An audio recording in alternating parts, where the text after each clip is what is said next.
Hello students, welcome to RPM rectifying physics minds.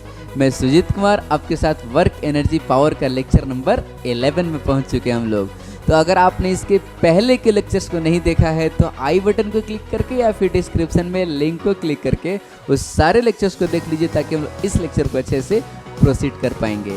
तो इस lecture में पढ़ने वाले हैं हम लोग पावर को डिफाइंड करेंगे मस्त एग्जाम्पल के साथ फील करके, और इंस्टेंटेनियस पावर, एवरेज पावर का कैलकुलेशन मैं आपको सिखाने वाला हूँ बहुत ही शानदार तरीके से, क्योंकि एवरेज पावर का कैलकुलेशन और इंस्टेंटेनियस पावर का कैलकुलेशन आपको पूरी ज़िंदगी नहीं छोड़ने वाला है। इस 11th के टॉपिक में इस टॉपिक में कैलकुलेशन करना पड़ेगा, फिर बाद में कहाँ पे वेव में कैलकुलेट करना होगा एवरेज पावर, इंस्टेंटेनियस पावर, फिर 12th में भी कैलकुलेट करना हम लोग को इलेक्ट्रिक करंट और अल्टरनेटिंग करंट में एवरेज पावर का तो वहीं पे यूज होता है। आपने सुना होगा इलेक्ट्रिक करंट में है ना 50 वाट 220 वोल्ट है ना। तो वो सारे पावर्स को हम लोग कैलकुलेट करने के लिए हमें यहाँ पे एवरेज और इंस्टेंटेनियस पावर का एग्जांपल्स बहुत सारा करना बेहद ज़रूरी है। उसके बाद हम वाटर पंप प्रॉब्लम करने वाले हैं, जो कि इलेक्ट्रिक मोटर जो है पानी पहुँचाता है छत पे, उसका पावर क्या हम करेंगे, कितना पावर देंगे तो कितना स्पीड से पानी डिलीवर करेगा, हमें कितना पानी चाहिए होता है। इस वाटर पंप प्रॉब्लम में बहुत सारे स्टूडेंट्स को प्रॉब्लम होता है, आपको भी प्रॉब्लम होता होगा, ठीक है। तो मैं वादा करता हूं कि इस लेक्चर का अगर आप देखते हैं तो वाटर पंप प्रॉब्लम हो चाहे पावर से रिलेटेड कुछ भी क्वेश्चन हो आपसे नहीं छूटने वाला है, पूरा का पूरा समझ में आएगा, पूरा का पूरा फील के साथ समझ में आएगा, और हम लोग अपनी जो रियलिटी है, अपनी जो बाहरी दुनिया है, उससे हम लोग पावर को रिलेट कर पाएंगे, वास्तव में पावर क्या होता है। Okay, so get ready to accelerate your learning with full of energy, with full of excitement. Let's start. तो चलिए स्टार्ट करते हैं हम लोग पावर। देखो पावर क्या होता है, तो पावर होता है रेट ऑफ डूइंग वर्क। आप सब जानते होंगे रेट ऑफ डूइंग वर्क होता है power. Rate of doing work का मतलब क्या, टाइम रेट है ना, मतलब कितना फास्ट आप काम कर रहे हो। रेट ऑफ डूइंग वर्क है ना, वर्क मतलब काम, आप कितना फास्ट काम करते हो वो भी मैटर करता है कि नहीं। मान लो आपको कोई काम दिया मैंने कंप्लीट करने के लिए, जैसे मान लो आपको 70 क्वेश्चन दिए कंप्लीट करने के लिए, आप एक वीक में कंप्लीट कर दो, मतलब 7 दिन में आप कंप्लीट कर दो, ठीक है ना। और आप डेली मस्त एकदम एक क्वेश्चन एक करते हो और फिर सोते हो, फिर अगला दिन एक क्वेश्चन करते हो, फिर सोते हो, अगला दिन एक क्वेश्चन करते हो, फिर सोते हो। तो ये जो 70 क्वेश्चन का आपको काम मिला था एक वीक में कंप्लीट करने के लिए, मतलब 7 दिन में कंप्लीट करने के लिए, ये जो है 70 क्वेश्चन आपका 70 दिन में कंप्लीट होंगे, है ना। मतलब आपका काम कंप्लीट नहीं होगा। मतलब टाइम मैटर्स, वर्क का रेट मैटर्स, है ना। टाइम मैटर करता है, रेट मैटर करता है कि आप कितना फास्ट काम करते हो, है ना। मतलब 70 क्वेश्चन आपको अगर आपको कंप्लीट करना है तो डेली कम से कम आपको 10 क्वेश्चन करने हैं, ठीक है ना। तो इसको हम लोग क्या बोलते हैं, कितना फास्ट काम कर रहे हो, मतलब काम करना ही इंपॉर्टेंट नहीं है। आई बात समझ ना। 2 साल में हमें एग्ज़ाम दे के नीट क्वालिफाई करना है, चाहे जेईई क्वालिफाई करने हैं, 2 साल में हमें पढ़ाई करके हमें क्वालिफाई करना अपना एग्ज़ाम, ठीक है ना। तो ये मैटर करता है। ऐसा नहीं कि 2 साल का कोर्स है मस्त, मैं तो भाई साहब 10 साल पढ़ाई करूँगा तब क्वालिफाई करूँगा। 10 साल पढ़ रहे आराम से एकदम, है कि नहीं। पढ़ाई वढ़ाई करके फिर अपना एग्जामिनेशन के लिए जाते हैं, भाई हमें एग्ज़ाम देना है, तो एग्जामिनेशन वाला क्या बोलेगा, ये बचा हुआ आपके लिए, है कि नहीं। मतलब क्या बचा हुआ है जी, आपको समझ में आ गया क्या बचा हुआ है कि नहीं, बाबा जी का ठुल्लू, है ना। कहने मतलब कि आपको अगर 2 साल का टाइम दिया गया है, 2 साल का वक्त दिया गया है, तो 2 साल में ही आपको कंप्लीट करना है। मतलब काम ही सिर्फ इम्पोर्टेंट नहीं है, काम के साथ साथ ये भी इम्पोर्टेंट है कि आप कितना फास्ट उस काम को करते हो, कितना पहले आप उस काम को कंप्लीट करते हो, ठीक है ना। That is what power. इसलिए पावर का कॉन्सेप्ट आया इसमें। पावर कहता है कि काम को आप कितना फास्ट कर रहे हो, कितना स्लो कर रहे हो, है ना। मतलब how fast you are doing the work, how slow you are doing the work, okay ना। दैट इज़ व्हाट पावर, ठीक है ना। जैसे मान लो एक छोटा सा एग्जांपल लेते हैं। मान लो कोई बंदा जाता है जिम में, एकदम सिंगल पसली का, एकदम पतला सा बाजू है, एकदम बेचारा ऐसे जिम में गया है कि मतलब मेरा भी कुछ हो जाए, है कि नहीं। तो बेचारा जाता है और डंबल उठाता है कि नहीं। आपके लिए मैं डंबल भी लेके आया हूँ, ठीक है। तो ये डंबल है और वो इस डंबल को ऐसे उठाता है, ऐसे बेचारा का हाथ कांपता, हाथ में एकदम उसका बल नहीं है बेचारे का, ऐसे ऐसे हाथ कांपता, ओ उठा दे, है ना। ऐसे उठाया, कैसे उठाया जी, ऐसे उठाया, एकदम ऐसे उठाया, हाँ उठ गया उठ गया उठ गया उठ गया, हाँ उठ गया, है ना। तो ऐसे उठाता है वो, ठीक है ना। मान लो आप ये एक्चुअली 2.5 5 और 5 10 केजी का डंबल है, ठीक है ना। 10 केजी का डंबल है और आप मान लो कि हमने 1 मीटर ऊपर उठाया, ठीक है ना। तो हमने वर्क कितना किया जी, mgh, कितना वर्क किया, mg/h वर्क किया, मतलब 10 × 10 × 1 कितना, 100 जूल का वर्क किया, ठीक है ना। और मान लो उसको उठाने में ऐसे उठाया, उठाया, ठीक है ना। उसको उठाने में 5 सेकेंड लग गए, ठीक है ना। तो 100 जूल का उसने वर्क किया, कितने टाइम में वर्क किया जी, तो 100/5 मतलब कितने में, 20 इसका क्या आया, पावर आया, ठीक है ना। मतलब rate of doing work, 100 joule work किया, 5 सेकेंड में वर्क किया, ठीक है ना। अच्छा, कोई आता है एकदम बॉडी बिल्डर आता है, वो बोलता है कि अरे भाई, मतलब जो ट्रेनर होता है जिम में ना, ऐसे नहीं उठाया जाता यार, क्या कर रहे हो यार, थोड़ा सा हल्के ले दो अगर नहीं उठ रहा है तो, है ना। आता है वो लेता है ऐसे, यो यो ऐसे कर देता है ना। मतलब उसने कितने सेकंड में उठा लिया, 2 सेकंड में। वही डंबल लिया, ऐसे किया, यो ऐसे कर दिया, है ना। मतलब उसने भी 1 मीटर ही उठाया, उसने भी सेम डंबल उठाया, कितना, 10 kg का, ठीक है। इसने वर्क कितना किया जी, तो 10 × 10 × 1 100 जूल में वर्क किया, ठीक है ना। लेकिन कितने टाइम में उठा लिया था, 2 सेकंड में उठा लिया था, ठीक है ना। तो पहले जो सिंगल पसली था वो कितने सेकंड में उठाया था, 5 सेकंड में उठाया था। मतलब वर्क कितना किया था, सेम ही किया था। ये ट्रेनर भाई साहब जब बॉडी बिल्डर आए थे, इन्होंने इतना कितना वर्क किया था, तो इन्होंने भी 100 जूल ही वर्क किया, ठीक है ना। लेकिन भाई साहब जो ये 2 सेकंड में कर डाले, वही 100 जूल का वर्क, ठीक है ना। और वो सिंगल पसली वाले थे, वो कितने सेकंड में किए थे, 5 सेकंड में, है कि नहीं। तो यहाँ पे रेट मैटर कर रहा है, किसका पावर ज़्यादा है, आप बताइए, किसका पावर ज़्यादा है। जो ऐसे ऐसे उठा रहा है उसका पावर ज़्यादा है क्या, नहीं। जो यू ऐसे लिया और यू कर दिया है ना, इसका पावर क्या है, ज़्यादा है। मतलब जो ज़्यादा फास्ट वर्क कर रहा है उसका पावर क्या होगा, ज़्यादा होगा। हम कह सकते हैं कि पावर क्या होता है, रेट ऑफ डूइंग वर्क होता है। इसका मतलब कि 100 जूल डिवाइडेड बाई 5 सेकेंड, मतलब 20 जो आया, किसने लिया था 5 सेकेंड, सिंगल पसली वाले जो आज जिम ज्वाइन किया था, है ना। तो 100/5 सेकेंड कितना आएगा, 20 जूल पर सेकेंड आएगा। सो this is the power of single पसली मैन, है ना, जो आज जिम ज्वाइन किया, ठीक है ना। और 100/2 सेकेंड, है ना, 100 जूल/2 सेकेंड किसका, ट्रेनर भाई साहब का, वो खोपचे वाला ऐसे वाले, है ना, ऐसे रहते हैं ना, घूमते रहते हैं, है ना। तो उनका कितना पावर था, तो 100/2 मतलब कितना, 50 जूल पर सेकेंड क्या था, उनका पावर था, ठीक है ना। जिन्होंने उसी काम को किया, कम वक्त में किया, कम टाइम में कर दिया, ठीक है ना। तो हम लोग यहाँ पे डिफाइन कर सकते हैं पावर, ठीक है ना। तो देखो हम लोग रेट, देखो फिजिक्स किस पे टिका हुआ, रेट पे टिका हुआ है। आप जितना भी क्वांटिटी पढ़ोगे सब रेट ही पढ़ोगे, शुरू से आप पढ़ रहे हो। सबसे पहले आपने किसका रेट पढ़ा था, वेलोसिटी पढ़ा था, है ना। वो क्या होता है, डिस्प्लेसमेंट का रेट होता है। तो वेलोसिटी को हम लोग लिखते हैं ना, dx/dt भी लिखते हैं, ठीक है। और वेलोसिटी को क्या लिखते हैं जी, Δx/Δt लिखते हैं। आपको पता चल गया होगा मैं क्या बताना चाह रहा हूँ। This is what v instantaneous and this is what v average, ठीक है ना। वैसे जब भी आपके लाइफ में रेट आएगा तो हम 2 बातें करेंगे, एक इंस्टेंटेनियस रेट का बात करेंगे और एक एवरेज रेट का बात करेंगे, ओके। तो हम लोग लिखेंगे पावर, ठीक है ना। तो पावर इंस्टेंटेनियस अगर आपको लिखना है तो हम लिखेंगे क्या, dw/dt, because this is what rate of work done, this is what rate of displacement, ठीक है ना। और पावर एवरेज का अगर बात करेंगे हम लोग तो हम लिख देंगे, देखो वेलोसिटी एवरेज कैसे लिखते हैं, तो total displacement by total time, जितने टाइम हम निकालना चाहते हैं। वैसे पावर एवरेज लिखना है तो मैं लिख सकता हूँ टोटल वर्क डन, है ना, total work done by total time, है ना। तो ये हमारे पास 2 फॉर्मूला होगा, पावर इंस्टेंटेनियस और पावर एवरेज का, ठीक है। और इसको थोड़ा सा मॉडिफाई कर सकते हैं, देखिए पावर इंस्टेंटेनियस, ठीक है। तो हम लोग लिख सकते हैं dw/dt लिख रहे हैं, और dw को हम लोग लिखते हैं क्या, f.ds लिखते हैं, और नीचे में dt मैंने दे दिया, ठीक है।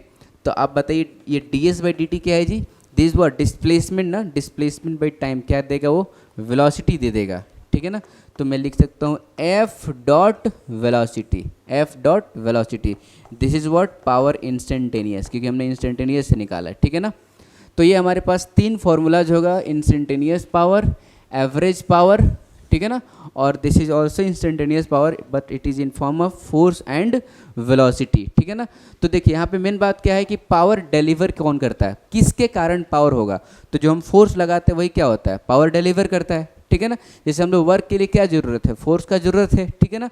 तो वर्क डन ही नहीं होगा तो पावर कहाँ से आएगा, और वर्क डन तो तभी होगा जब आप फोर्स लगाओगे, ठीक है ना। डेफिनेटली हम कह सकते हैं कि पावर जो डिफाइंड होगा किसी फोर्स के कारण। तो क्वेश्चन आपको कैसे मिलेगा जी, कि power delivered by force F, अब वो फोर्स एफ कुछ भी हो सकता है, power delivered by gravity, power delivered by friction, power delivered by normal reaction, कुछ भी हो सकता है। तो डेफिनेटली आपको फोर्स डिफाइन किया जाएगा कि कौन से फोर्स के कारण हमें पावर निकालना है। ओके, तो देखिए नई क्वांटिटी है, तो नई क्वांटिटी तो हमें इसका कुछ कुछ बातें ध्यान में रखनी पड़ेगी। तो सबसे पहला बात क्या कहला जी हम लोग को, यूनिट। इसका यूनिट क्या होगा मेरे बाबू, तो जूल पर सेकेंड होगा, जूल पर सेकेंड होगा, और इसी को हम लोग क्या बोलते हैं, वाट भी कहते हैं, वाट, ठीक है ना, W से डिनोट करते हैं, ठीक है ना। और इसका डायमेंशन क्या होगा मेरे बाबू, पावर, पावर का डायमेंशन क्या होगा, तो ये हो जाएगा, ये वर्क डन का क्या होता है, ml² t-2 होता है ना, तो नीचे में एक और t आ गया, तो मैं लिख सकता हूँ ml² t-3 लिख सकता हूँ। दिस इज व्हाट डायमेंशन, ठीक है ना। और मैं बात करूँ कि इसका क्या, नेचर का, तो नेचर इसका अच्छा है कि खराब है मेरा बाबू, बताओ तो कैसा लगता है आपका पावर, है ना, कैसा लगता है जी, ये खराब लगता है कि अच्छा लगता है, आप बोलोगे सर अच्छा ही लगता है, पावर बढ़िया होना चाहिए कि नहीं।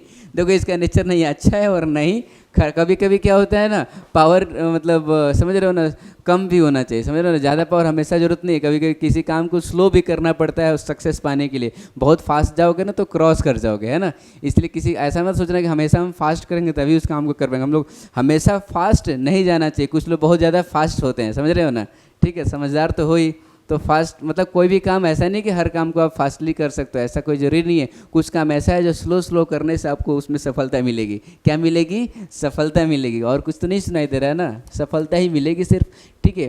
तो नेचर, नेचर इसका नहीं अच्छा है और नहीं खराब है। नेचर क्या है जी, इसका स्केलर है। अरे वाह कितना समझदार हो तुम, है ना। नेचर क्या है जी, इसका स्केलर है, ठीक है। इसका कुछ प्रैक्टिकल यूनिट है पावर का, मैं यहाँ यहीं पे लिख देता हूँ, फिर हम लोग थोड़ा सा डिस्कस करेंगे, ठीक है ना। इसके कॉन्सेप्ट और इसके क्वेश्चंस को डिस्कस करेंगे। तो प्रैक्टिकल यूनिट इसका क्या क्या है जी, तो एक तो वाट हो गया, एक होता है किलो वाट। तो किलो वाट का मतलब कितना हुआ, 1000 वाट, मतलब हम लोग क्या कह सकते हैं 10⁻³ वाट। एक होता है क्या, मेगावाट, टाइम पास है, 10⁻6 वाट कह सकते हैं, ठीक है ना।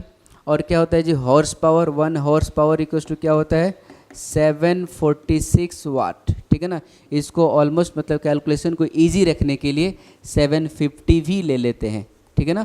1 हॉर्स पावर इक्वल्स टू 750 वाट, ठीक है ना। और एक प्रैक्टिकल यूनिट होता है, देखो खास करके क्या है ना, पावर का जो यूज है ना, आपको करंट इलेक्ट्रिसिटी में ज़्यादा मिलेगा और ऑल्टरनेटिंग करंट में ज़्यादा मिलेगा। कब, जब आप 12th में रहोगे, और 11th में मिलेगा वेव वाले चैप्टर में, है ना, पावर डिलीवर्ड बाय वेव, इस तरह से आएगा आपको। साउंड वेव में मिलेगा, स्ट्रिंग वेव में मिलेगा, यहाँ पे पावर का ज़्यादा अच्छा कॉन्सेप्ट मिलेगा।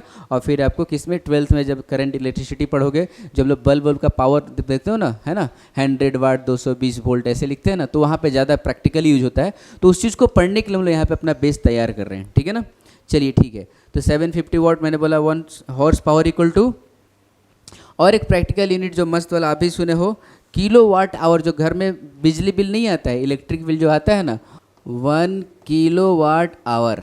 अब देखो ये एक्चुअली क्या है ना, पावर का यूनिट नहीं है, किलो वाट क्या है, पावर का यूनिट है, और इसमें टाइम मल्टीप्लाइड है ना। अब टाइम मल्टीप्लाई कर दोगे, पावर में अगर टाइम मल्टीप्लाई कर दे तो क्या मिल जाएगा आपको, जूल मिल जाएगा। दिस इज व्हाट पावर, ये तो क्या है, पावर है ना, ठीक है ना, जूल पर सेकंड है। इसमें एक और सेकंड मल्टीप्लाई कर दो, ये सेकंड क्या होगा, कैंसिल हो जाएगा, तो सिर्फ क्या मिल जाएगा, joule. So this is unit of what, energy. ये यूनिट क्या है, एनर्जी का है, ठीक है ना। इसको मैं लिख सकता हूँ ऐसे 1000 वाट आवर, ठीक है ना। मतलब 1 घंटे, इसका मतलब देखो 1 किलो वाट आवर का मतलब जो इलेक्ट्रिक बिल नहीं आता है, ठीक है ना, ऐसे आता है। हम लोग बोलते हैं 1 किलो वाट आवर मतलब 1 यूनिट, ठीक है ना। और अलग अलग स्टेट में 1 यूनिट का दाम अलग, 7 रुपये 8 रुपये ऐसे होते हैं। मतलब इतना अगर आपने यूनिट, इतना एनर्जी आप अगर यूज़ कर लेते हो तो आप 7 रुपये खर्च कर दिए, अगर आपका 1 यूनिट का दाम 7 रुपये है तो, है ना। 1000 वाट आवर मतलब क्या हुआ, 1000 आवर, 1000 वाट 1 घंटा, मतलब 1000 वाट अगर आप 1 घंटे तक लगातार चला के रखोगे, इसका मतलब आपने 1 यूनिट आपने खर्च किया है। और आप इसको इसमें भी कन्वर्ट कर सकते हो जूल में, देखो कैसे,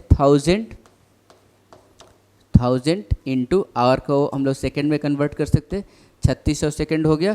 तो मैं ले सकता हूँ कितना, 36 इंटू 10⁵ जूल, ठीक है ना। हम कह सकते हैं इतना जूल एनर्जी खर्च करते हैं तो 1 किलोवाट एनर्जी हम खर्च करते हैं, और 1 यूनिट खर्च होता है, उस 1 यूनिट का दाम 7 रुपये होता है। अलग अलग स्टेट में अलग अलग होता है, मैं अपना 7 रुपये का बता रहा हूँ, ठीक है ना। ये 7 रुपीज़ लगते हैं ऐसे, ठीक है ना। खैर इस पर हम लोग ज़्यादा चर्चा नहीं करें, जस्ट मैंने आपको बताया कि this is also related with power and energy, ठीक है ना। तो देखो ये प्रैक्टिकल यूनिट है, ठीक है ना। और आपको एडिशनल चीज़ें कुछ बताऊँगा। देखिए पहले हम लोग बेस बना लेते हैं, उसके बाद हम लोग क्वेश्चंस का सिलसिला जारी करेंगे। ओके देखिए आपको एक चीज़ नॉर्मल चीज़ बताऊंगा, और ये हर जगह यूज़ होगा, हर जगह, पूरे फिजिक्स में आपको छोड़ेगा नहीं। ये वाला मैं जो बताने वाला हूँ आपको, ठीक है। जब भी इस टाइप के क्वेश्चन आएंगे एवरेज इंस्टेंटेनियस से रिलेटेड, आपका क्वेश्चन को आसान करेगा। और ये जो कॉन्सेप्ट बता रहा हूँ ऐसा नहीं कि सिर्फ और सिर्फ इसी चैप्टर के लिए, पावर के लिए, ये जो कॉन्सेप्ट होगा जनरल कॉन्सेप्ट होगा, हर जगह यूज़ होने वाला है, ठीक है ना। देखिए if y is function of x, डरना नहीं, डरना मना है। y क्या फंक्शन ऑफ x है, मतलब y का वैल्यू कुछ होगा, एक्स स्क्वायर 2x², कुछ भी हो सकता है, लाइक ऐसे हो सकता है y is x² plus 2x, है ना, चाहे y इज़ x³, कुछ भी हो सकता है, y is function of x। तो हमें y का एवरेज वैल्यू निकालना है, ठीक है ना। y का क्या निकालना है जी, एवरेज वैल्यू निकालना है, मतलब y तो चेंज हो रहा है, ठीक है ना, और x1 से x2 तक। तो y का एवरेज वैल्यू निकालने के लिए हम ऐसे करेंगे, integration of y dx by integration of dx। आप ये एकदम दिलो दिमाग में बैठा लो, ठीक है ना। कभी भी y एवरेज निकालना है तो देखेंगे y किसके साथ चेंज हो रहा है, तो इंटीग्रेशन y dx कर देंगे, x के साथ चेंज हो रहा है तो integration y dx by integration dx। ऐसा तभी करते हैं जब y फंक्शन ऑफ x है, ठीक है ना। तो देखिए मैं अब कोई पूछेगा ना एवरेज के लिए इंटरवल तो दिया जाता है ना, कहाँ से कहाँ तक। तो मान लीजिए बोला कि y का एवरेज वैल्यू निकालो x1 टू x2 तक, ठीक है ना। तो मैंने यहाँ पे लिमिट रख दिया x1 से x2 तक, ठीक है ना। तो यहाँ से आपको क्या निकल जाएगा, y का एवरेज वैल्यू निकल जाएगा, ठीक है ना।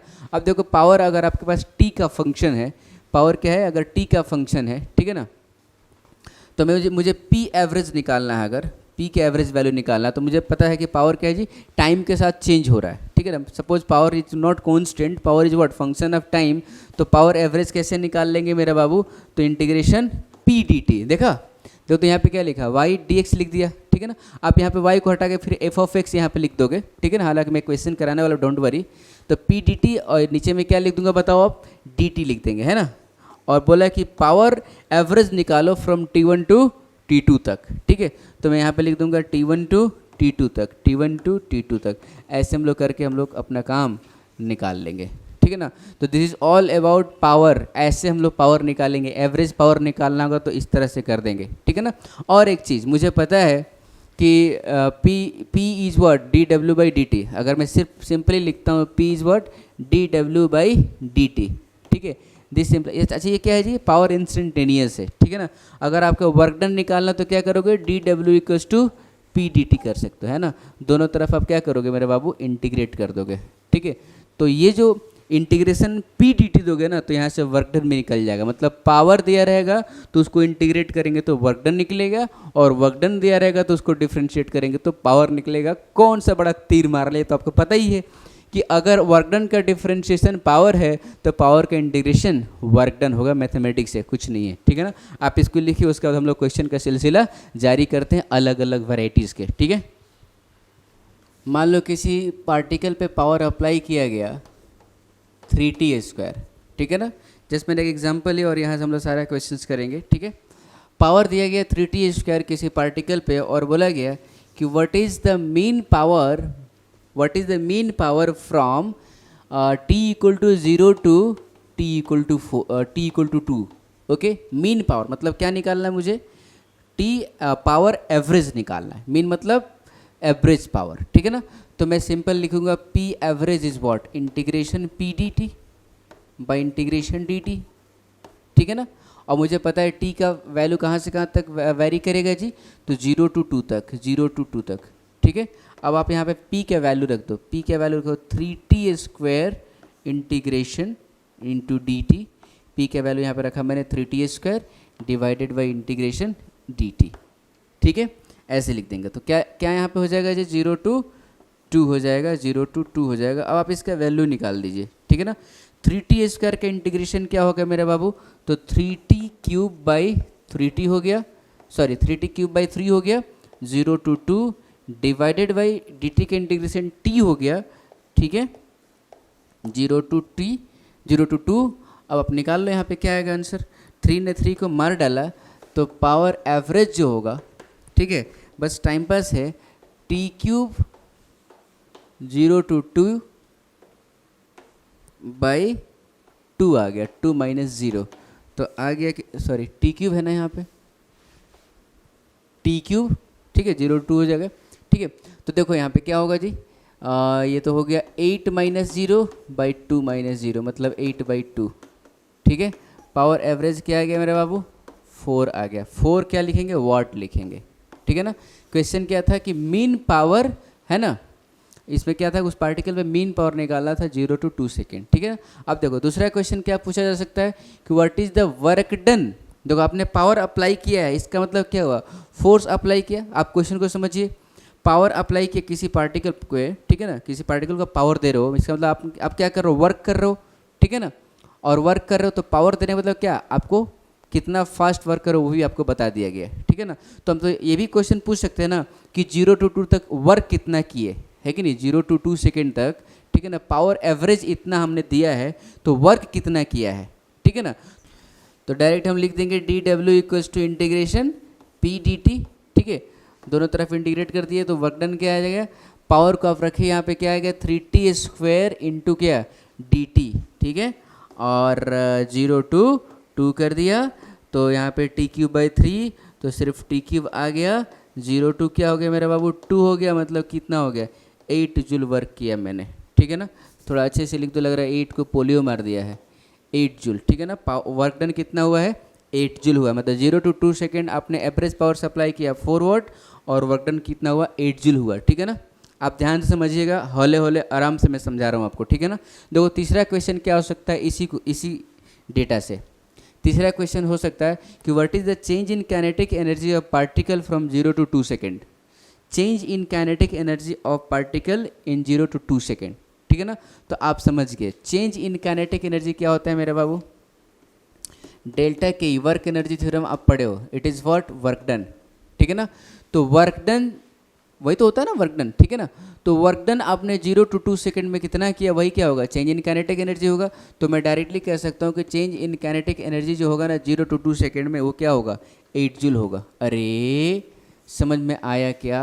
अगर मैं बोलता कि what is the change in kinetic energy of the particle from 2 to 4 second, 2 to 4 second, तो change in kinetic energy of particle निकालना तो हम तो वर्क डन ही निकालेंगे, वर्क डन ही निकालेंगे और कर देंगे 3t स्क्वायर डी टी, और इस बार क्या पूछा हुआ 2 टू 4 सेकेंड पूछा ना, तो 2 टू क्या कर देंगे 4 कर देंगे, तो यहाँ पे टी क्यूब हो गया 2 टू 4, ठीक है ना। 16 64 माइनस 8 कितना 56 जूल, ठीक है ना। मतलब हमने वर्क किया है 2 टू 4 सेकेंड कितना 56 जूल। देखो तो शुरू वाला वर्क क्या था 0 टू सेकेंड कम था, फिर बाद में वर्क क्या है ज़्यादा है, ठीक है ना। और हम बोलेंगे कि 2 टू 4 सेकेंड काइनेटिक एनर्जी में जो चेंज आएगा वो भी क्या होगा 56 ही जूल होगा। आई बात समझे ना।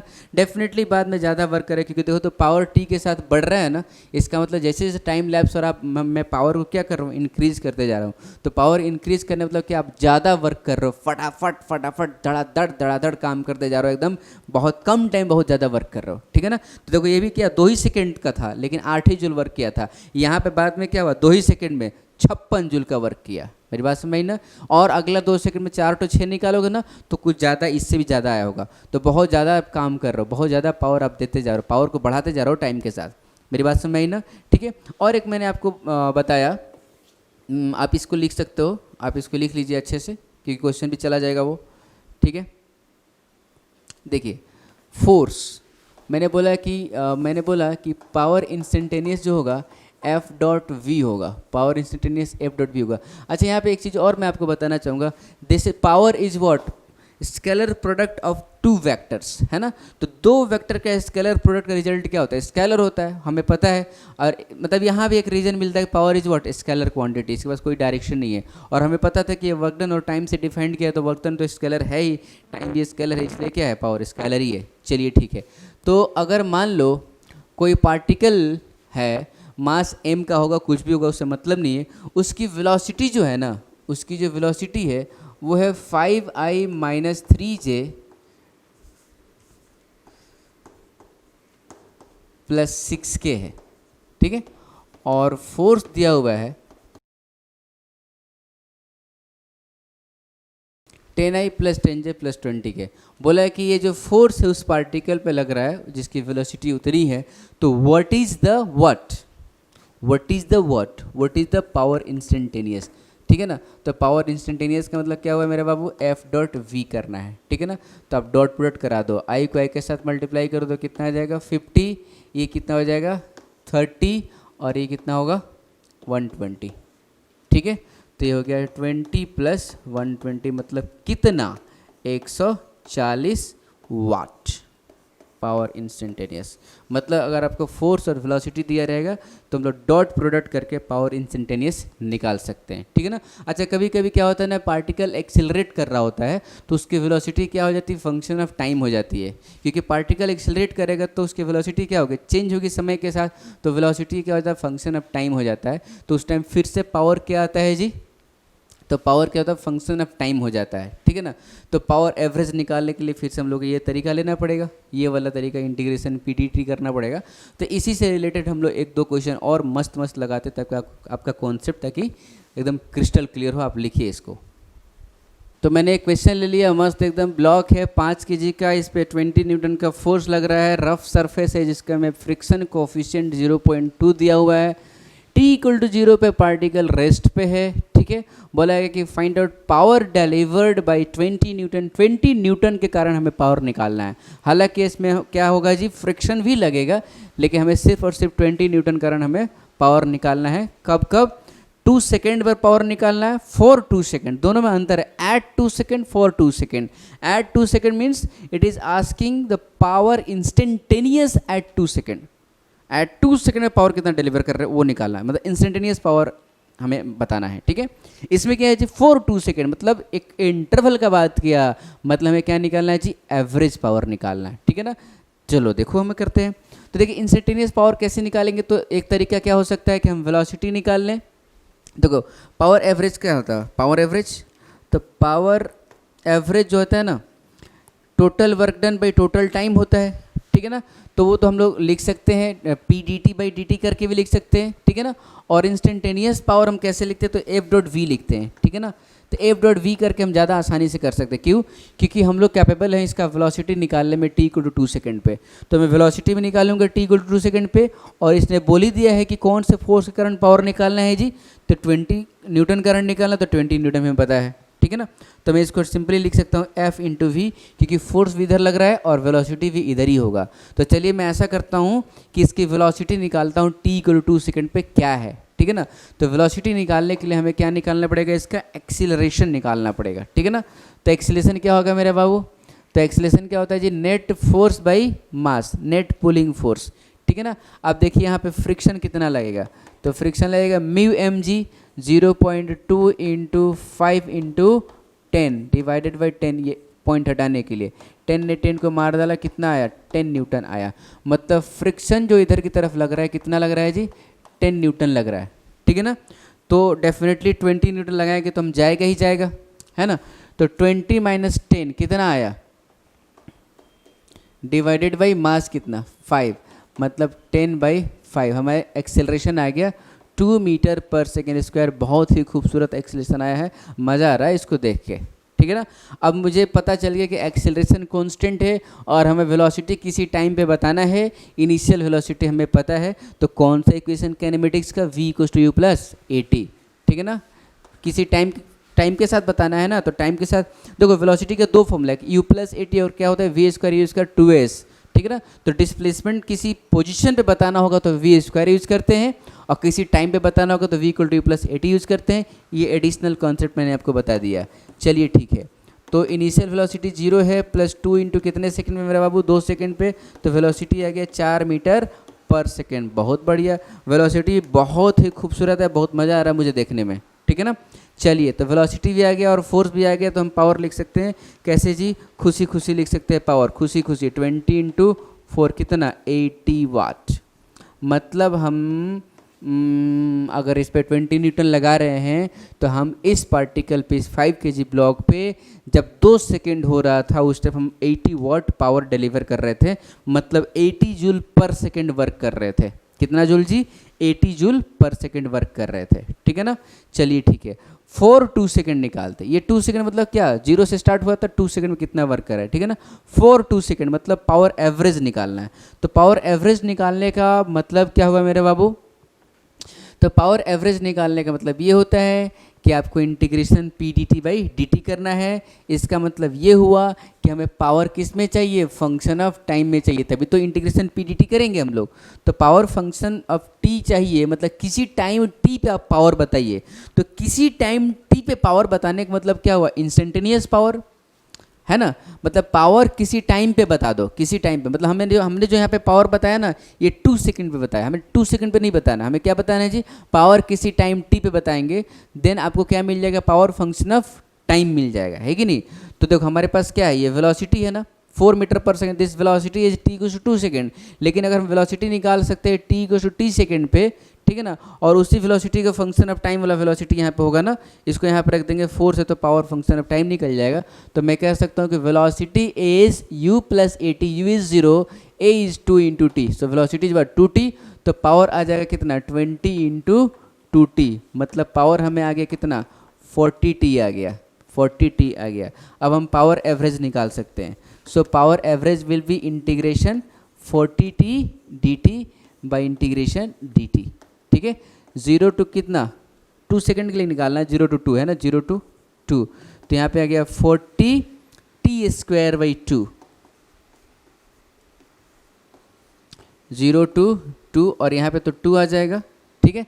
तो ये 20 हो गया, तो हम कह सकते हैं कितना, 20 इंटू टी स्क्वायर है, और 2 टू 0 है, इसका मतलब क्या हो गया, 4 हो गया, ठीक है। और डिवाइडेड बाई कितना होगा मेरा बाबू, 2 हो गया, ठीक है।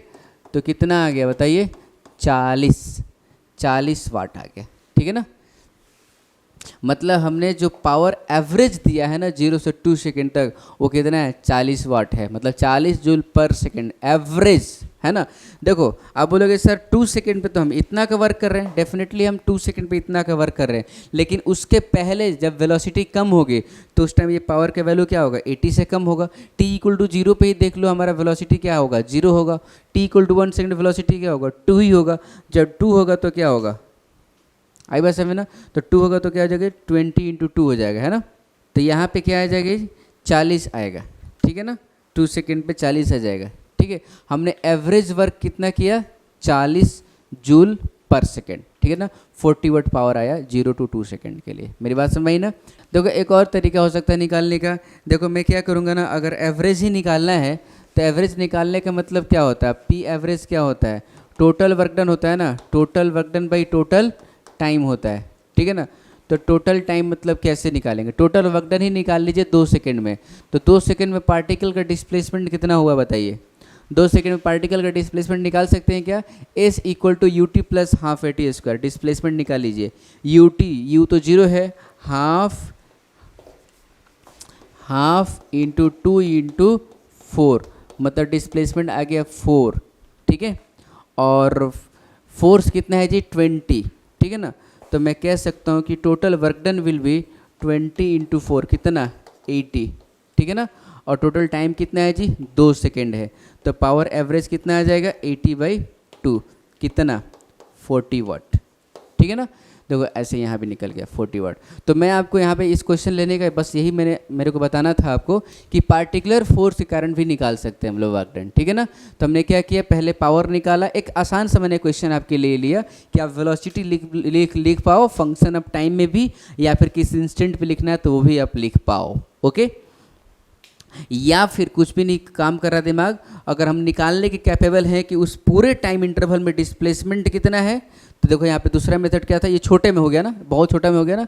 देखो इसके लिए मेरे को इतना सारा करना पड़ा, ठीक है ना। और ये निकालने अगर आपको आता है ना तो 1 सेकंड में बन जाएगा, है कि नहीं। मतलब अगर आपको पावर एवरेज निकालना है तो आप टोटल वर्क डन निकाल लीजिए। पावर एवरेज निकालना होगा तो एक टाइम इंटरवल दिया होगा, ठीक है। तो टोटल वर्क डन निकाल लीजिए और total work done by time कर दीजिए। टोटल वर्क डन निकालने के लिए आपको डिस्प्लेसमेंट पता होना चाहिए, फोर्स तो दिया रहेगा, ठीक है। ठीक है ना। तो चलिए हम लोग इस मेथड से भी निकालेंगे और इस मेथड को भी निकालने के लिए हम लोग थोड़ा सा दिमाग अप्लाई करेंगे, सोचेंगे, ठीक है ना। चलिए और 2-3 क्वेश्चन आपको मस्त मस्त क्वेश्चन कराता हूँ, आप इसको लिखिए। तो मैंने एक क्वेश्चन ले लिया है, मास m का पार्टिकल है, इसको वेलोसिटी दिया गया ऊपर की तरफ u, ठीक है। तो डेफिनेटली ऊपर जाएगा और फिर बेचारा वापस नीचे आएगा, ग्राउंड से फेंका गया, ठीक है। तो क्वेश्चन है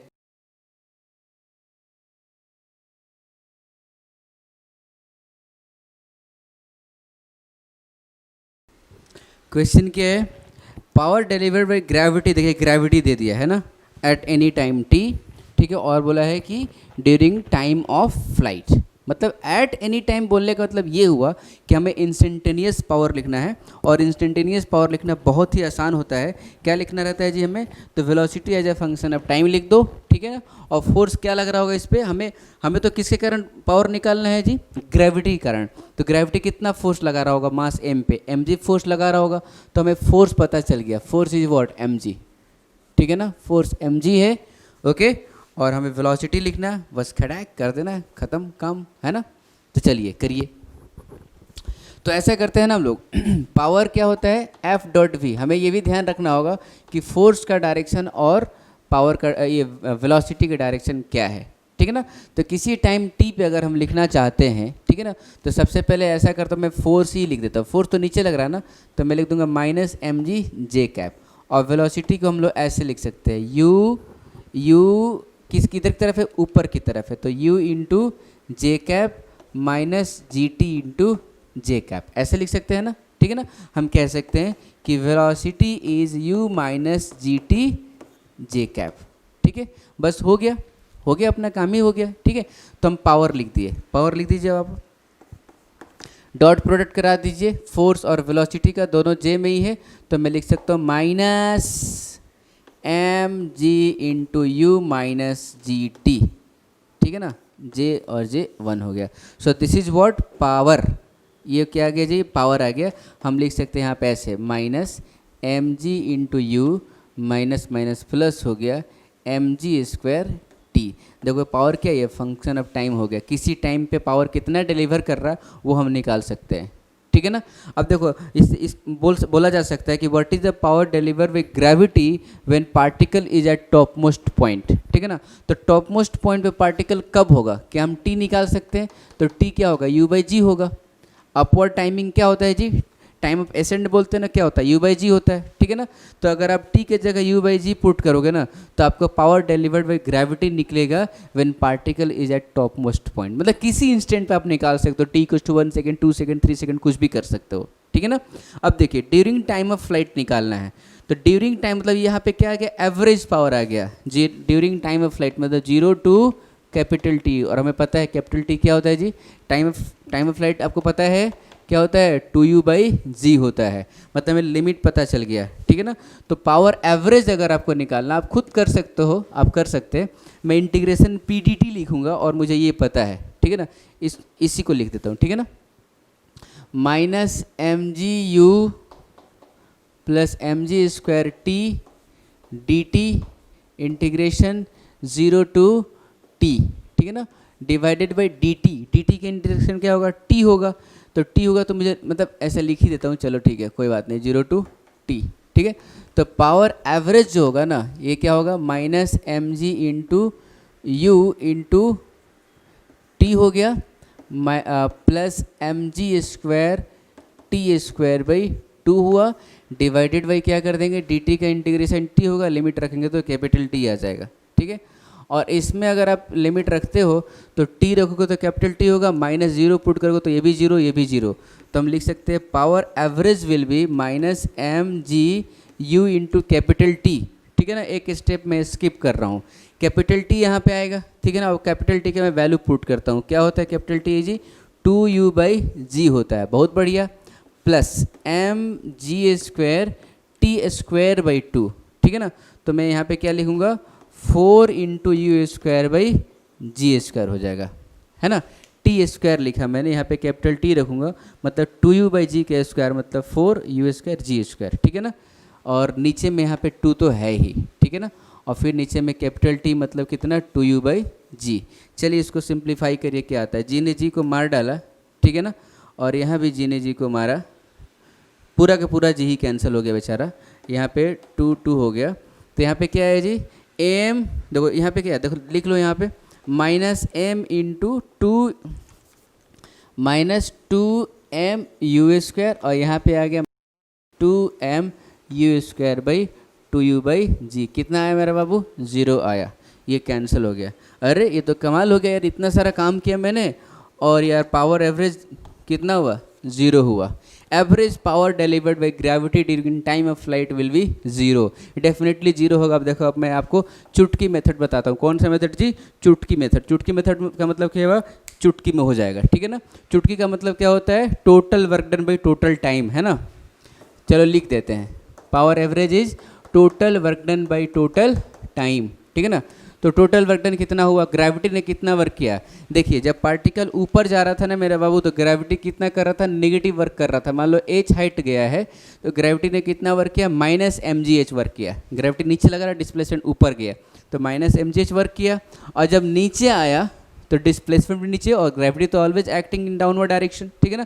तो इस बार कितना वर्क किया, +mgh। आई बात समझे ना। जब पार्टिकल ऊपर गया तो ग्रेविटी ने नेगेटिव वर्क किया, क्योंकि ग्रेविटी नीचे लग रहा था, पार्टिकल ऊपर जा रहा था, तो वर्क डन कैसा आएगा, नेगेटिव आएगा।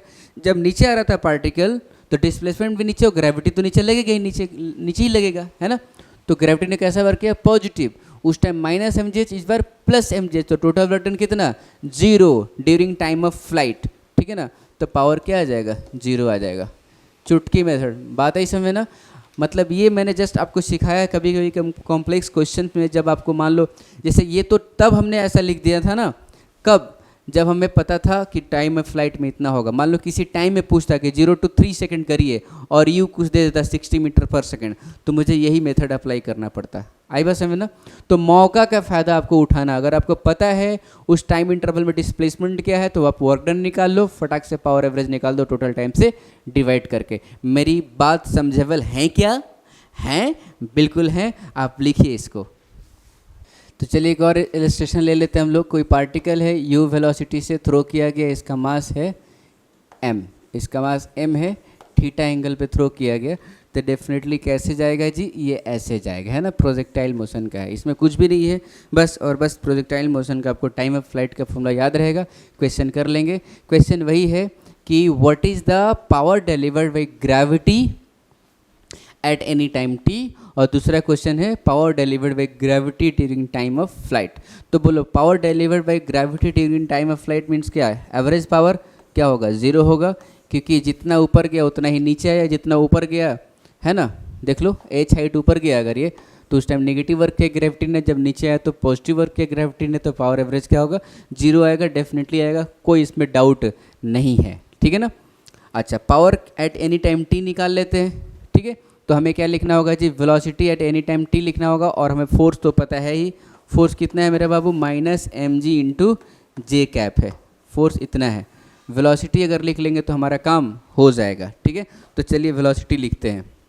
इसमें थोड़ा सा प्रोजेक्टाइल का कॉन्सेप्ट लगेगा, क्योंकि इसमें x कंपोनेंट और y कंपोनेंट वेलोसिटी को ब्रेक करना होगा, और हमें पता है कि प्रोजेक्टाइल मोशन में x कंपोनेंट में, ठीक है ना, x की तरफ वेलोसिटी क्या होती है जी, चेंज नहीं होती है, और y कंपोनेंट वेलोसिटी चेंज होती है, y डायरेक्शन में वेलोसिटी चेंज होती है, क्योंकि y डायरेक्शन में क्या लगता है मेरे बाबू, एक्सीलरेशन लगता है, और x डायरेक्शन में कोई एक्सीलरेशन नहीं होता। ये प्रोजेक्टाइल मोशन का कॉन्सेप्ट है। तो चलिए इधर की तरफ क्या है, इधर की तरफ है u cos theta, u cos theta, ये इधर क्या है जी, u sin थीटा, क्या है जी, u sin थीटा है। बहुत बढ़िया। कभी भी किसी भी पार्टिकल का वेलोसिटी लिखना है किसी टाइम t में, तो हमें ये वाला फॉर्मेट लिखना चाहिए। आपको मैं एडिशनल चीज़ बता रहा हूँ, आप याद रखिएगा। ऐसा नहीं कि सिर्फ पावर निकालने के लिए काम आएगा। कभी भी प्रोजेक्टाइल मोशन हो, चाहे कुछ भी है, किसी भी पार्टिकल का पूछा जा रहा है कि व्हाट इज़ द वेलोसिटी, तो आपको सबसे पहले लिखना चाहिए vxi + vyj। मतलब किसी टाइम में वेलोसिटी आपको निकालना है, तो हम उस टाइम पे vx भी निकाल देंगे और उस टाइम पे vy भी निकाल देंगे, फिर ऐसा लिख देंगे वेलोसिटी निकल जाएगा, है ना। तो चलिए हम पहले vx निकालते हैं। तो vx मेरा आ गया, vx क्या है जी, u cos थीटा होगा, u cos थीटा आई कैप लिखना पड़ेगा, है ना। vx क्या है, u cos थीटा आई कैप आ गया, ठीक है ना। मतलब वेक्टर में लिख देते हो, नहीं तो नॉर्मली आप क्या लिख सकते हो, vx is u cos theta, vx is what, अगर मैग्नीट्यूड का बात करें हम लोग तो वी एक्स क्या होगा, यू कॉस थीटा होगा, ठीक है ना। चलिए ठीक है, कहने का मतलब ये है क्यू मैंने लिख दिया वी एक्स, क्यों, क्योंकि जो initial velocity along X direction होगी वही फाइनल वेलोसिटी भी होगी। हमने वी एक्स लिखा है एट एनी टाइम टी, किसी भी टाइम में velocity along X direction U cos theta ही होगा। चलिए वी वाई लिखते हैं, वी वाई लिखेंगे तो हम लोग क्या इक्वेशन लिखना चाहिए, यू वाई माइनस जी टी लिखना चाहिए, है कि नहीं, क्योंकि देखो तो वेलोसिटी इक्वल्स टू क्या लिखते हैं, यू प्लस ए टी लिखते हैं, ठीक है ना, ऐसे लिखेंगे, ठीक है। तो आप अगर अगर आप वाई डायरेक्शन का लिखना चाहते हो तो लिखोगे आप v y equals to u y, और वाई डायरेक्शन का एक्सीलरेशन लिखोगे तो क्या लिखोगे जी, माइनस जी लिखोगे, तो मैंने लिख दिया माइनस जी इंटू टी लिख दिया। बात है समझे ना, यही है, देख रहे हो ना, सेम टू सेम, ठीक है ना। इक्वेशन तो यही होना चाहिए ना, इक्वेशन तो यही होना चाहिए, कैनेमेटिक्स है, जस्ट मैं बता रहा हूँ अपने सेटिस्फैक्शन के लिए कि अगर आपको नहीं आता है तो यहाँ पे आपको प्रॉब्लम नहीं होनी चाहिए, ठीक है ना।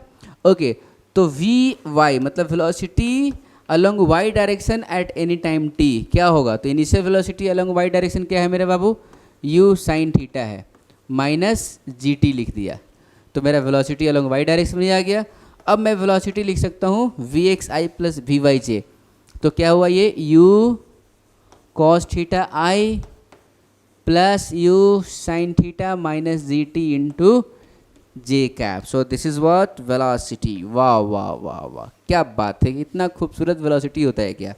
अब देखो, अब हम पावर किसी टाइम टी पे लिख सकते हैं, इंस्टेंटेनियस पावर हम लिख सकते हैं, कैसे लिखेंगे मेरा बाबू, तो देखो कैसे लिखेंगे, कैसे लिख देंगे, डॉट प्रोडक्ट करा दो फोर्स और वेलोसिटी के साथ, फोर्स और वेलोसिटी के साथ।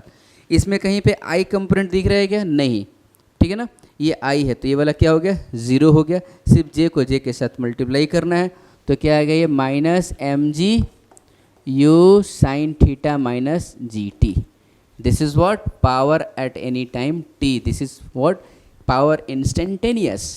अब देखो हमने क्या निकाला, average power delivery in time of flight निकाला, और at any time t power delivered by gravity निकाला। अगर कोई पूछता है कि find out power delivered by gravity for 0 to t सेकेंड, this is what at T second, और 0 to t सेकेंड का मतलब क्या हुआ, एवरेज पावर, मतलब पी एवरेज निकालना है, ठीक है ना। आप लिख दीजिए यहाँ पे minus M G you sine theta minus ji T D T, integration P D T by integration D T, 0 to t second, 0 to t second, खैड़ाक बन गया। अब कोई भी टाइम बोलेगा, अगर मान लो टाइम ऑफ फ्लाइट में बोलता है तो टी क्या रख देंगे, time of flight 2u sine theta by G होता है, ठीक है, तो आंसर क्या आएगा, 0 आ जाएगा, ठीक है ना। फॉर ड्यूरिंग अपवर्ड मोशन अगर बोलता है तो यहाँ पे क्या लिख देंगे, u साइन थीटा बाई जी, कब, जब तक ऊपर गया उतना टाइम तक ग्रेविटी ने कितना पावर डिलीवर किया, तो वैसे लिख देंगे हम लोग, ठीक है ना। तो ये हम लोग अभी तक डिस्कस कर रहे थे एवरेज पावर, इंस्टेंटेनियस पावर किसी भी सिस्टम में कैसे निकालेंगे, और एक स्पेशल प्रॉब्लम मैं आपको कराने जा रहा हूँ जो कि बार बार आता है, आते ही रहता है और रिपीट भी करता है, दो बार question same to same question आया, बस v के जगह u लिख दिया, v1 के जगह u1 लिख दिया, इस तरह से कर दिया, ठीक है ना, आए हुए हैं एकदम डायरेक्ट क्वेश्चन आते हैं, ठीक है ना। तो उस क्वेश्चन को मैं अभी डिस्कस करूंगा, आप इसको लिखिए अच्छे से। एक ऑटोमोबाइल है, ठीक है, उसका मास क्या है जी, m है, इस पर कॉन्स्टेंट पावर p, मतलब ये कॉन्स्टेंट पावर p डिलीवर करता है, मतलब इसका पावर क्या है जी, ये p क्या है, कॉन्स्टेंट है, t का फंक्शन ये नहीं है, सिंपल, ठीक है ना। बोला है कि इसका पोजीशन और वेलोसिटी जो है ना टाइम के साथ चेंज होते हैं, ठीक है, तो पोजीशन और वेलोसिटी क्या होगा as a function of time t, ठीक है ना। एक और इन्फॉर्मेशन क्या दिया है मेरे बाबू कि u इसका क्या है, 0 है एट t इक्वल्स टू 0 पे, मतलब इनिशियल वेलोसिटी इसकी 0 है, जैसा कि लिखा है it is started from rest, ठीक है ना। चलिए करते हैं, हमें वेलोसिटी निकालना और क्या निकालना है जी, पोजीशन निकालना है as a function of time t, बहुत ही बेहद बेहद बेहद इंपॉर्टेंट, ठीक है ना, हमेशा आता है, आपको अभी 2-3 क्वेश्चन करा के दिखा दूंगा अभी, ठीक है ना, और ये भी आया हुआ क्वेश्चन है, ठीक है। चलिए, तो हम कह सकते हैं कि पावर क्या है, कांस्टेंट है, और पावर को लिख सकते हैं एफ डॉट वी, तो मैं लिखूंगा सिंपल एफ इंटू वी, क्योंकि वेलोसिटी इधर ही, पावर इधर ही, तो f b cos theta, theta 0, okay. खैर, तो अगर इसने एक्सीलरेशन ए दिया है, क्योंकि वेलोसिटी चेंज हो रहा है, इसका function of time definitely acceleration होगा, तो एक्सीलरेशन ए होगा, तो फोर्स में लिख सकता हूँ m इंटू ए, और ये हो गया v, ठीक है ना, तो पावर ऐसे मैंने लिख दिया, ओके। अब देखो इसको मैं ऐसे लिखूंगा m इंटू ए को क्या लिख सकता हूँ मेरे बाबू, डी बाई डी टी और ये v है तो m v d v by D t लिख दिया, ठीक है, इक्वल्स टू मैंने p लिख दिया। मैंने इधर की तरफ इसलिए किया कि हम वेलोसिटी निकालने जा रहे हैं, ठीक है ना।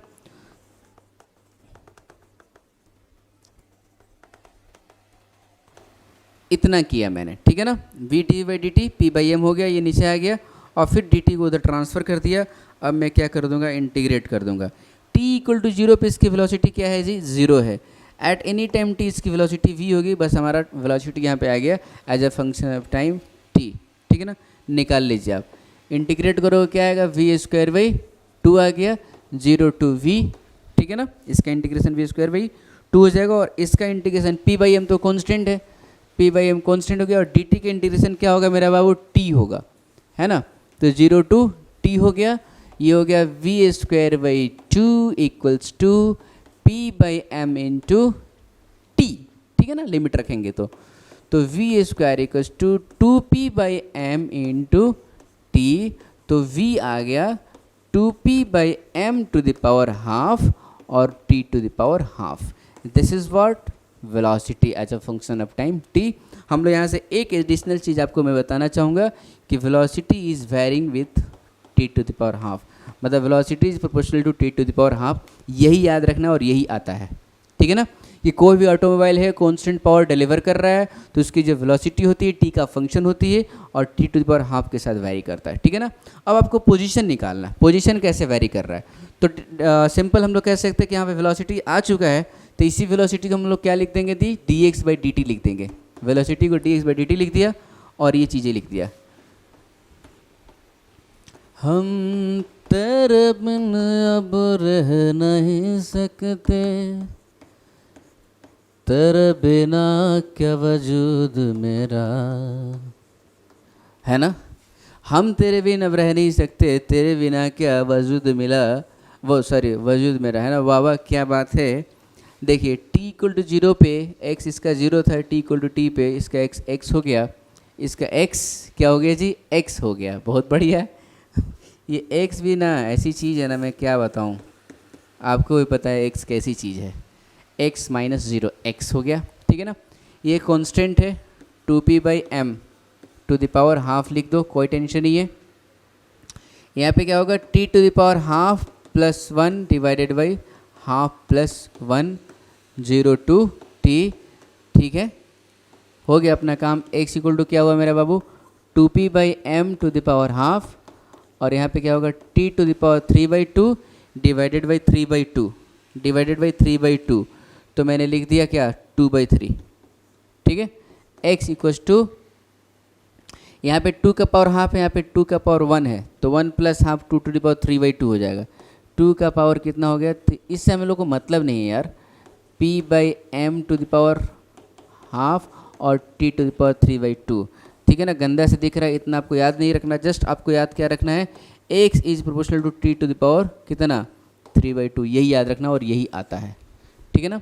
तो ऑटोमोबाइल जब भी होगा कांस्टेंट पावर डिलीवर कर रहा है, velocity vary with t to the power half and position vary with t to the power 3 by 2, इस तरह से ऑप्शन में डायरेक्ट दिखेगा x 3 बाई 2 खड़ाक, x क्या होगा t to the power 3 by 2 खड़ाक, है ना। वैसे ये t टू द पावर 1 खड़ाक, है ना। टिक करना और मजे लेना है कि नहीं, बहुत बढ़िया। तो आपको ये समझ में आ गया अच्छे से, ठीक है।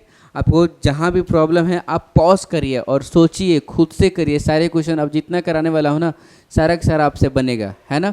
तो चलिए ठीक है, इससे रिलेटेड एक दो क्वेश्चन हम लोग कर लेते हैं, ओके। चलिए लिखिए इसको। तो हम लोग क्वेश्चन कर रहे हैं वाटर पंप का। देखो मैंने इसमें एक नल बना दिया है। अब देखो नल है तो बिना मोटर का तो होगा नहीं, तो डेफिनेटली इधर तरफ कहीं पे मशीन लगा होगा, मोटर लगा होगा, उसका कोई टेंशन नहीं है। अब ये जो मोटर क्या कर रहा है ना, ये जो मोटर है ये पानी यहाँ से उठाता है और इतना हाइट पे ले जाके ऐसे गिराता है। तो सारा काम क्या कर रहा है, ये मोटर ही कर रहा है, ठीक है ना। और इस मोटर का हमें क्या निकालना है, इस मोटर का हमें निकालना है क्या जी, पावर निकालना है कि कितना पावर ये अप्लाई कर रहा है इस पानी को यहाँ से लेके यहाँ तक फेंकने। मतलब ये मोटर क्या कर रहा है ना मेरा बाबू कि h हाइट से पानी, मतलब h यहाँ पे क्या करता है, यहाँ से लेके h हाइट पे लेके जाता है पानी को और वहाँ से फेंकता है। और जब फेंकता है तो यहाँ पे वेलोसिटी पानी के जीरो नहीं रहती है, क्या होती है जी, इसकी वेलोसिटी v रहती है। हमने एक जनरल केस लिया है, हो सकता है कि पानी यहाँ पे जीरो वेलोसिटी से आए, मतलब क्या रिलीज हो रहा होगा, कुछ वेलोसिटी नहीं, लेकिन यहाँ पे फोर्स के साथ आता है पानी ना। अब ऐसे ऐसे पानी का तो मज़ा आएगा आपको कोई? नहीं ना।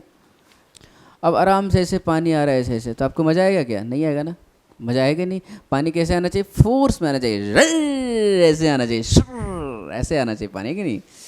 खैर कैसे पानी आना चाहिए पता नहीं, कैसे आना चाहिए यार, मतलब फोर्स लगा के आना चाहिए पानी, तो मज़ा आएगा आपको थोड़ा सा, कि नहीं? मतलब जल्दी जल्दी पानी में स्टोर कर सकते, कह रहे मतलब ये है। और मोटर इसलिए लगाते हैं यार, मोटर इसलिए थोड़ी लगाते हैं हम लोग कि मोटर लगा दे, पानी पहुंचा रहे वहाँ से आने के लिए, खूब आराम से आ रहा है एकदम, गाना गाते हो कि राम नारायण बाजा बजाता झुम झुम झुम झुम, पता नहीं, है ना। खैर ठीक है, तो यहाँ पे क्या है जी, वेलोसिटी से आ रहा है, और यहाँ से ये मोटर क्या कर रहा है, एच हाइट पे छोड़ता है पानी को, और यहाँ से वेलोसिटी वी से डालता है, ठीक है ना। तो क्या मतलब हमने को निकालना है पावर, मिनिमम पावर कितना चाहिए इस मोटर का कि ये एच हाइट पे ले जाके वेलोसिटी वी से यहाँ पे पानी को रिलीज करेगा। तो मैं क्या करूँगा ना कि मोटर कितना वर्क किया टी टाइम में वो निकालेंगे, और फिर क्या करेंगे, 1 सेकंड में निकाल देंगे। हम पहले निकालेंगे वर्क, और वर्क को डिफ्रेंशिएट कर देंगे, dp/dt कर देंगे, ठीक, सॉरी पहले निकालेंगे वर्क, ठीक है ना, और फिर वर्क को डिफ्रेंशिएट कर देंगे, dw/dt क्या निकल जाएगा आपको, पावर निकल जाएगा, ठीक है ना, इस मोटर का। चलिए ठीक है, निकालते हैं। तो आप मान लीजिए कि हम लोग क्या निकालने जा रहे हैं, वर्क इन टाइम टी, है ना, हम लोग निकालने जा रहे हैं वर्क इन टाइम टी निकालने जा रहे हैं, ठीक है ना। तो मान लो टाइम टी में यहाँ से जो ये मोटर है पानी पहुँचाया यहाँ पे कितना, m, पानी का जो मास क्या था, m मास का पानी पहुँचाया, तो इसने कितना वर्क किया जी, तो mgh वर्क किया, mgh वर्क किया, है ना। देखो ना उसकी एनर्जी कितनी बढ़ा दी, mgh, तो मोटर ने एनर्जी दिया होगा ना। अगर m मास का पानी h हाइट पे चला जाएगा तो उसकी एनर्जी कितनी होगी, mgh, तो मोटर ने इतना एनर्जी दिया होगा। मतलब मोटर इतना वर्क किया सिर्फ किसके लिए जी, पहुँचाने के लिए यहाँ पे। ओके, मोटर ने वर्क किया यहाँ पे पहुँचाने के लिए, लेकिन सिर्फ पहुँचाया ही नहीं है, यहाँ पे उस पानी को यहाँ पे वेलोसिटी भी दिया है, ठीक है ना। तो m मास के पानी को पहुँचा दिया है टी टाइम में, तो सारे के सारे m मास कितने वेलोसिटी से आ रहे हैं, v वेलोसिटी से आ रहे हैं, तो उनके पास इसने क्या दिया है, पोटेंशियल एनर्जी तो दिया ही है, यहाँ पे काइनेटिक एनर्जी भी दिया है। मतलब ये जो वर्क कर रहा है ना, ये वर्क जो है ना पोटेंशियल एनर्जी में भी जा रहा है और काइनेटिक एनर्जी में भी जा रहा है। तो काइनेटिक एनर्जी कितना दे दिया, तो half m into v square. This is what total work done in time t. T time में मोटर ने इतना वर्क किया है, तो मोटर का हमें पावर निकालना है। तो पावर क्या होता है मेरे बाबू, dw/dt होता है। तो मैंने पावर लिख दिया कितना, डिफ्रेंशिएट कर दीजिए इसको। अच्छा, इसमें चेंज क्या हो रहा है ये बताइए। मैंने बोल दिया वेलोसिटी v, तो वेलोसिटी v तो कांस्टेंट है, ठीक है ना। एच हाइट भी कांस्टेंट है, जी तो कांस्टेंट है ही। तो चेंज क्या हो रहा है, मास चेंज हो रहा है। ये तो मास क्या है, टी टाइम का मास है ना, तो 1 सेकंड में कितना मास चढ़ा होगा ये कर सकते हैं। मतलब मास चेंज हो रहा है ना, टाइम के साथ क्या चेंज हो रहा है जी, मास चेंज हो रहा है ना। 1 सेकंड में कुछ और मास होगा, 2 सेकंड में कुछ और मास होगा, 3 सेकंड में कुछ और मास होगा। तो mass is function of time T. तो इसको डिफ्रेंशिएट करेंगे तो मैं लिख दूंगा d of mgh plus half mv²/dt. So power will be dm/dt into g into h plus half v² dm/dt, ठीक है ना। आप इसको ऐसे लिख सकते हो, कैसे लिख सकते हो जी, dm/dt को बाहर कर लीजिए, dm/dt into g h plus v²/2। This is what power of this electric motor. इस मोटर का ये पावर है, ठीक है। और dm/dt क्या है जी, तो मास पर सेकेंड है ना। 1 सेकेंड में मास कितना चढ़ रहा है वो है, ठीक है। तो आप ऐसे भी कह सकते हो, पावर को आप ऐसे भी लिख सकते हो। कैसे लिख सकते हो मेरे बाबू, तो power is mass in 1 second, mass in 1 second into g h plus half mass in 1 second, mass in 1 second into v²। ऐसे भी लिख सकते हो पावर को, मतलब 1 सेकेंड में कितना मास चढ़ा है वैसे भी लोग निकाल सकते हैं, ठीक है ना। देखो आप अगर एग्जाम्पल करते हो तो एग्जाम्पल भी ले सकते हो। मान लो कि यहाँ पे ना, यहाँ पे कुछ आप डेटा ले लीजिए, ठीक है ना। इसकी डेंसिटी ले लीजिए, कुछ रो ले लीजिए। रो इसका पानी है तो 1000 kg/m³, ठीक है। और इसको ले लीजिए आप 20 मीटर ले लीजिए, ठीक है, 20 मीटर। और यहाँ वेलोसिटी ले लीजिए 10 मीटर पर सेकेंड, ठीक है ना। मैंने डेटा ले लिया और इस पे क्रॉस सेक्शनल एरिया इसका ले लीजिए कितना, 0.1 मीटर स्क्वायर ले लीजिए, ठीक है ना। क्रॉस सेक्शनल एरिया इसका मैंने ले लिया 0.1 मीटर स्क्वायर, बढ़िया, ठीक है। तो मुझे बस पता है क्या करना है, मुझे मास इन 1 सेकंड निकालना बस फटाक से हम रख देंगे, ठीक है। तो मास इन 1 सेकंड कितना बाहर आएगा, ठीक है। तो देखिए वेलोसिटी क्या है, 10 मीटर पर सेकंड, मतलब 1 सेकंड में कितना लंबाई का मास निकाल देगा ये, सॉरी कितना लंबाई, हाँ सही है, कितना लंबाई का पानी निकाल देगा। तो कितना लंबाई का जी, 10 मीटर का, मतलब ऐसे जो पानी का जो लंबाई बन रहा होगा ना ऐसे, ठीक है ना, वो कितना बन रहा होगा, 10 मीटर 1 सेकंड में, ठीक है ना। तो इस लंबाई में कितना पानी होगा, कितना पानी होगा उसको कैलकुलेट कर लेते हैं, ठीक है ना। तो इसका हम वॉल्यूम निकाल सकते हैं क्या, और वॉल्यूम निकाल लेंगे इस पाइप का, तो डेंसिटी निकल जाए, डेंसिटी दिया हुआ है तो मास निकल जाएगा, ठीक है। कहने मतलब ये है कि 1 सेकंड में इसने पानी कितना निकाला, तो 10 मीटर निकाला, ठीक है ना, 10 मीटर निकाला, बहुत बढ़िया। अच्छा जी, इस पानी का क्रॉस सेक्शनल एरिया क्या था, मतलब ये तो एक तरह से सिलेंडर कह सकते हैं ना। तो 10 मीटर का लंबाई का होगा ना, इसे 10 मीटर का पानी निकला होगा 1 सेकंड में, ठीक है ना। तो सिलिंड्रिकल होगा क्योंकि इस यहाँ पे क्रॉस सेक्शन एरिया क्या है, सर्कुलर है, ठीक है ना। तो ये बेस एरिया क्या है, ये सर्कुलर है, तो इसका एरिया ए है, कितना है 0.1 है। तो मैं यहाँ पे वॉल्यूम निकाल सकता हूँ, कितना, area into length, area into length कर देंगे तो क्या निकल जाएगा मेरे बाबू, 0.1 इंटू 10 मतलब कितना 1, वॉल्यूम कितना आ गया 1 आ गया, 1 मीटर क्यूब आ गया, ठीक है ना। अब देखिए डेंसिटी दिया हुआ तो क्या हम मास निकाल सकते हैं, this volume is what, volume of water in 1 second, ठीक है ना, volume of water in 1 second. अब मास निकालना है तो क्या होगा, डेंसिटी इंटू वॉल्यूम, मतलब 1000 इंटू वॉट 1, कितना आ गया 1000 kg। अब ये मास भी क्या है 1 सेकेंड का है, तो मैं कह सकता हूँ कि 1000 kg पर सेकेंड, ठीक है ना, दिस इज व्हाट मास पर सेकेंड, इतना मास पर सेकेंड यहाँ से वो निकाल रहा है, मतलब 1000 kg यहाँ से निकाल रहा है मास, समझ रहे हो ना, 1 सेकेंड में कितना मास निकाल रहा है वाटर का 1000 kg 1 सेकेंड में, वो भी कितने वेलोसिटी से, 10 मीटर पर सेकेंड से, ठीक है ना। तो अब हम लोग बता सकते हैं कि इस मोटर का पावर क्या है, ठीक है ना। ये पावर मतलब हम लोग कैसे एक क्वेश्चन हम लोग बना सकते हैं कि हमें पानी जो है ना 20 मीटर हाइट तक पहुंचाना है और 10 मीटर पर सेकेंड उसको यहाँ से गिराना है, तो कितना मोटर लेके आना, तो कितना पावर का मोटर लेके हमें आना पड़ेगा, ठीक है ना। मोटर का मतलब हमें तो अपना रिक्वायरमेंट के हिसाब से लाना होगा ना। मान लो कितने बिल्डिंग पे पहुंचाना, मान लो आपको 10 तले पहुंचाना है और छोटा सा आप मोटर लेके आ गए तो नहीं ना पहुंचा पाएगा वहाँ पे पानी, है ना। तो हर जगह अपने रिक्वायरमेंट के हिसाब से मोटर का ज़रूरत पड़ता है, ठीक है ना।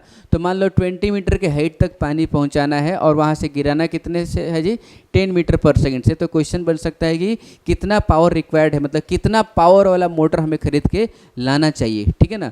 तो बस आप इसी वैल्यूज को आप इसमें रख दीजिए और आपका पावर निकल गया, ठीक है। देखिए पावर इज व्हाट, देखिए मास इन 1 सेकेंड कितना है 1000 आया, तो 1000 इंटू 10 इंटू हाइट कितना है मेरे बाबू 20 है, प्लस half into 1000 into what v square, v square कितना है जी, वी का वैल्यू 10 है, इसका मतलब मैं क्या लिखूंगा यहाँ पे 100 लिख दूंगा, ठीक है। तो अब आप यहाँ पे कैलकुलेट कर लीजिए, ओके। कैलकुलेट करेंगे तो यहाँ पे कितना आएगा 50 आएगा, ठीक है।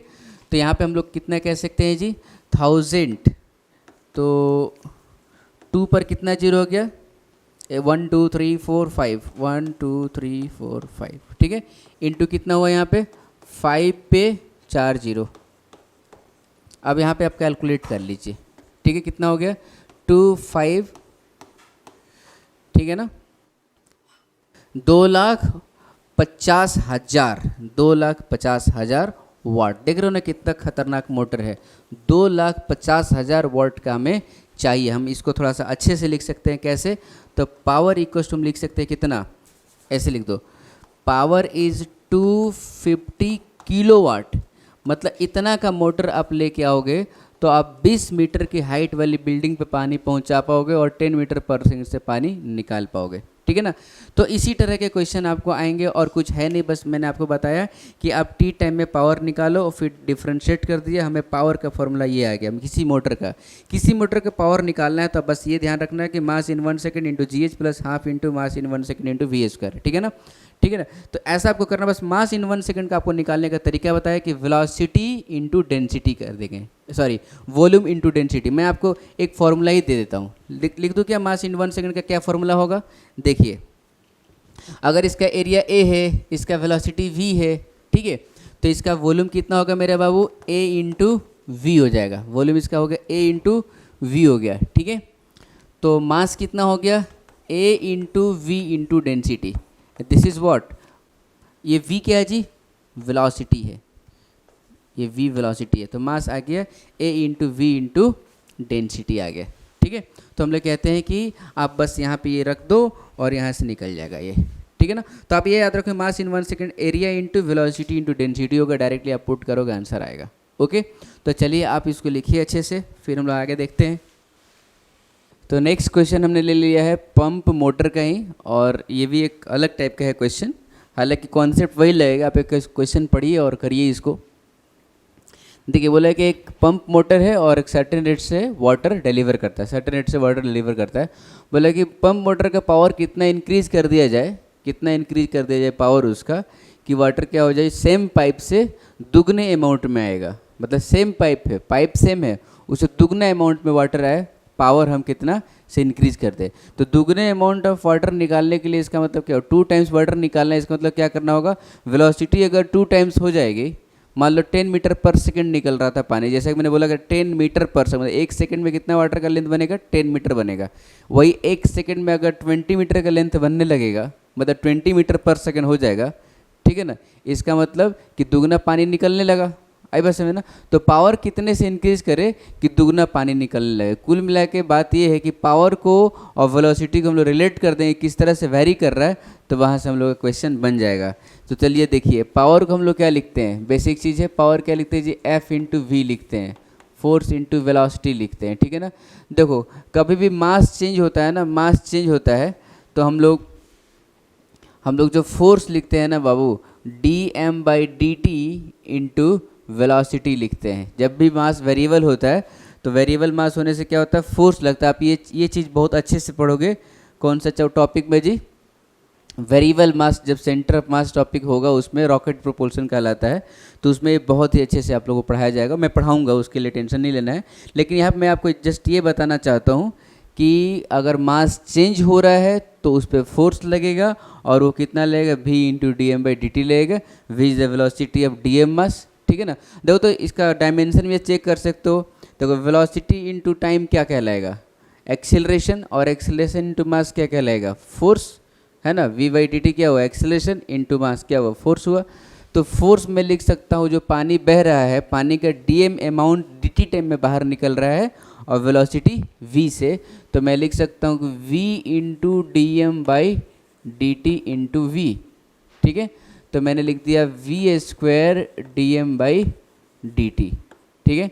अब देखो v square into D m क्या लिखेंगे, जैसे मान लो डेंसिटी पानी का क्या है, रो है, ठीक है, और क्रॉस सेक्शनल एरिया ए है, ठीक है। तो हम लोग देख लेते हैं डी टी टाइम में कितना बाहर निकलेगा पानी, ठीक है। तो डी एम मास निकालना है ना, तो मास इक्वल टू क्या लिखेंगे, डेंसिटी इंटू वॉल्यूम लिखेंगे, डेंसिटी इंटू वॉल्यूम लिखेंगे।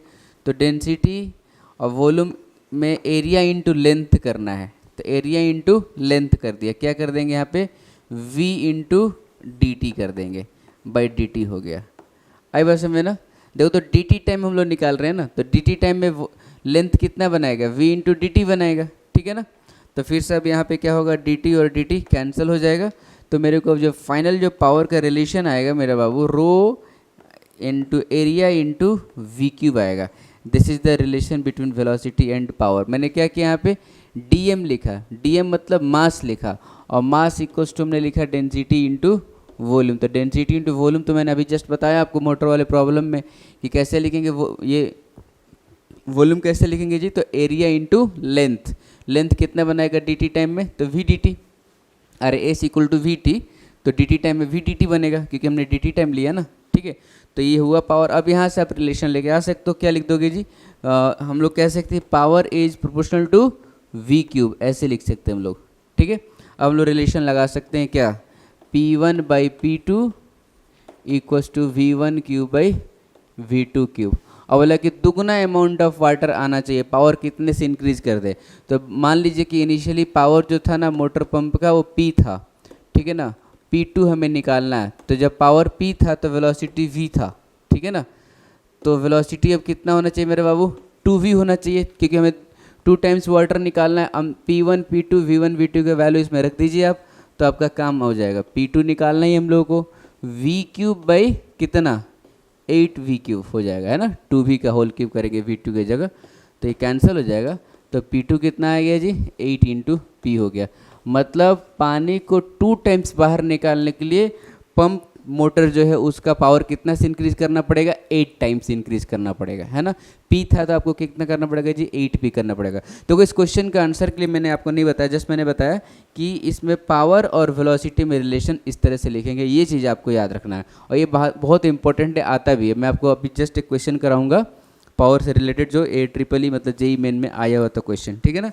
आप इसको लिख लीजिए, मैं नेक्स्ट क्वेश्चन कराता हूँ। तो नेक्स्ट क्वेश्चन हमने JEE मेन का क्वेश्चन लिया है। इसमें बोला है कि विंड पावर जनरेटर है, क्या करता है जी, वो विंड एनर्जी को किस में कन्वर्ट करता है, इलेक्ट्रिकल एनर्जी में कन्वर्ट करता है, ठीक है ना। तो बोल रहा है कि विंड स्पीड जो V दिया हुआ है, मतलब विंड का स्पीड क्या है जी V है, तो पावर के साथ कैसे रिलेट कर सकते हैं हम लोग। तो सिंपल बात हम लोग को पता है रो ए V क्यूब, आंसर तो यही है, ठीक है ना, मतलब V क्यूब इसका आंसर होगा, ठीक है ना। अब देखिए बात ऐसा है कि हम लोग कह सकते हैं इसका आंसर क्या होगा जी V क्यूब हो जाएगा। हमने तो किया अभी पावर इक्वल स्टेप में भी क्या लिखेंगे, इसमें हम लोग क्या लिखेंगे जी F इंटू वी लिखेंगे, और मैंने बोला कि इसमें हम लोग क्या लिखेंगे V dm by D T into v, तो लिख देंगे V स्क्वायर और dm कितना हो जाएगा, तो density into area into we T by D t, ठीक है। तो कैंसिल हो गया, रो ए V क्यूब आ गया, ठीक है। तो ये चीज़ विंड पावर जनरेटर में भी क्या होगा, अप्लाई होगा, और पावर वाटर पंप में भी अप्लाई होगा, हर जगह। तो ये जो रिलेशन है काफ़ी इंपॉर्टेंट है, आपको ये वाला चीज़ याद रखना है, ओके। चलिए लिख लीजिए।